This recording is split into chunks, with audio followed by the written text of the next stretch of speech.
Здравствуйте, дорогие наши зрители! Спасибо вам за теплые отклики по поводу нашей работы. По вашим многочисленным просьбам продолжаем записывать ролики про дислексию. Вначале я хотела немножечко сказать о том, как выглядят дети, у которых, возможно, есть дислексия, когда они маленькие. Если ребенок, идя рядом с вами, подрезает вас постоянно, то есть он не может идти параллельно с вами, он все время залезает как бы на ваш путь.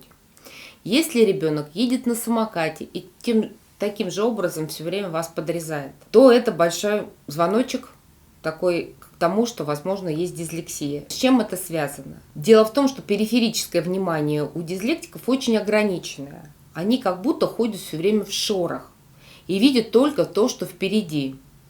А то, что чуть-чуть сбоку, они уже не замечают. И поэтому это один из аспектов работы с дислексией – расширение поля внимания. Об этом я расскажу в роликах попозже.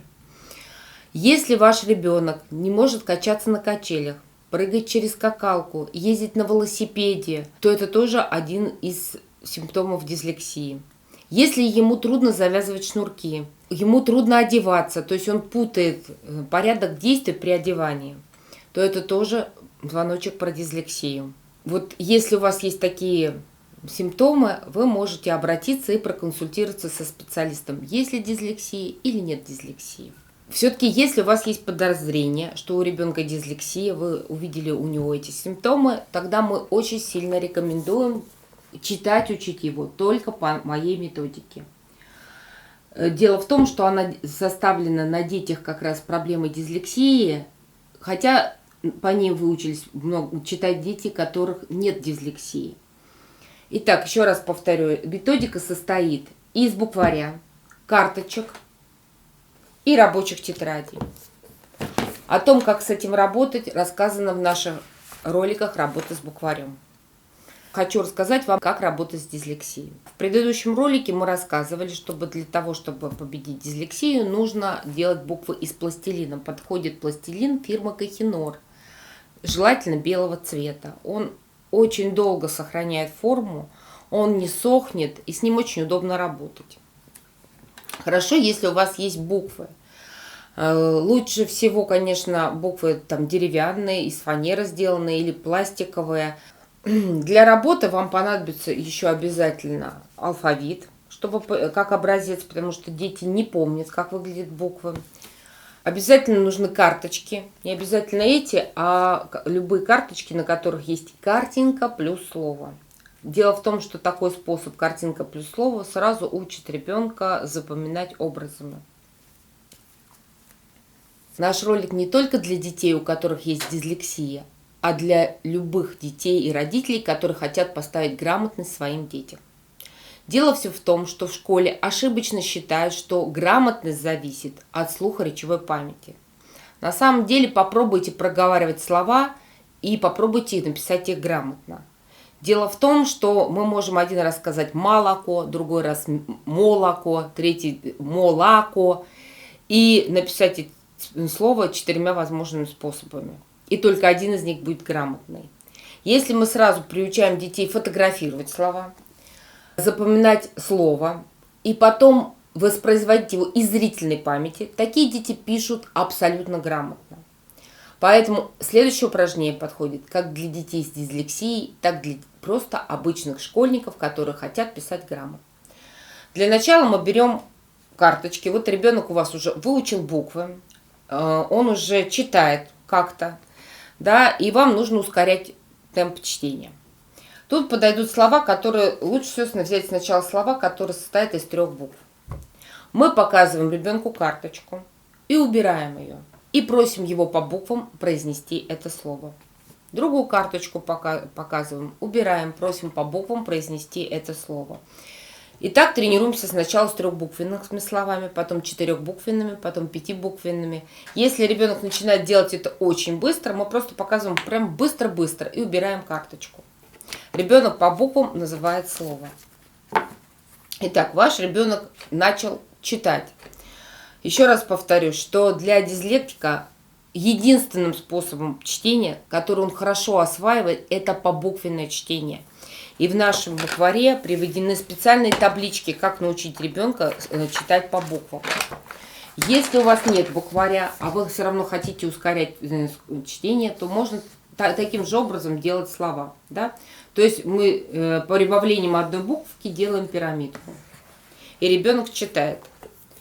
Послоговое чтение детям с дислексией крайне не рекомендуется. Ребенок начал читать.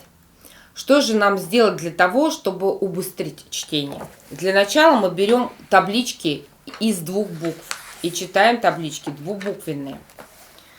Вот. Дальше переходим к табличкам 3-буквенным и читаем их как вот подряд, так и столбиками. Хорошо, если вы не просто будете читать, а чтобы убыстрить чтение, мы берем палочку, и ребенок тоже берет палочку или карандашик, и мы стучим. То есть мы читаем бай, бой, бей, буй. И когда ребенок читает, если вы немножечко будете ускорять, он будет читать скорее, чем когда мы задаем ритм чтения. Тут 2 функции выполняет палочка. Во-первых, ребенок, который плохо читает, ему очень волнительно читать. Когда он стучит палочкой, все волнение уходит в палочку. И вторая вещь, мы задаем ей ритм, чуть-чуть ускоряя или чуть-чуть замедляя, смотря то, как читает ребенок, насколько ему комфортен наш темп. Итак, ребенок у вас читает 2-буквенные слова, 3-буквенные слова. Можно переходить сначала к 4-буквенным, потом 5-буквенным, чтобы автоматизировать чтение. Вы начали читать теперь книжку. Итак, берем тексты.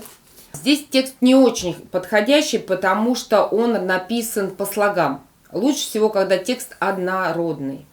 Ребенок начинает читать. Жил в лесу волчишка. Например, вместо волчишки он читает волчонок, волчик. Ну, дети по-разному могут произнести это слово. Значит, то слово, которое он читает неправильно, вы видите, вы ему произносите по буквам В, Ол, Ч, И, Ш, К, А. Что получилось? Он говорит, волчишка. С матерью ушла мать на охоту. Итак, каждое слово, которое он произносит неграмотно, то есть с ошибкой, вы ему произносите по буквам. Через некоторое время вы просите его самого, когда он читает не то, что написано, останавливаться и читать по буквам. Такой тип чтения называется побуквенный, и он учит, как бы обучает мозг ребенка обращать на каждую букву во время чтения. Если ребенок видит каждую букву во время чтения, он прочтет слово верно. Какие еще можно тут порекомендовать упражнения? Вам понадобится 2 полосочки, и вы закрываете и оставляйте только то слово, которое ребенок читает. И постепенно, перемещая полосочку, вы добавляете то слово, которое следующее. Для дислектиков это очень удобный тип чтения, потому что когда они сразу видят много слов, им очень тяжело читать. А когда слово по одному прибавляется, им легче. Если ребенок у вас уже читает достаточно бегло, но читает с ошибками, какой еще тип чтения вам подойдет? Называется накопительное чтение. Когда мы читаем сначала одно слово «жил», потом жил в лесу волчишка, жил в лесу волчишка с матерью. То есть, таким образом, вы предложение читаете сначала одно слово, потом 2 слова, потом 3 слова, потом 4 слова. На самом деле, бывают такие случаи, когда ребенку чуть-чуть не хватает для того, чтобы уже зачитать, и в этих случаях накопительное чтение очень хорошо помогает начать четко и красиво читать.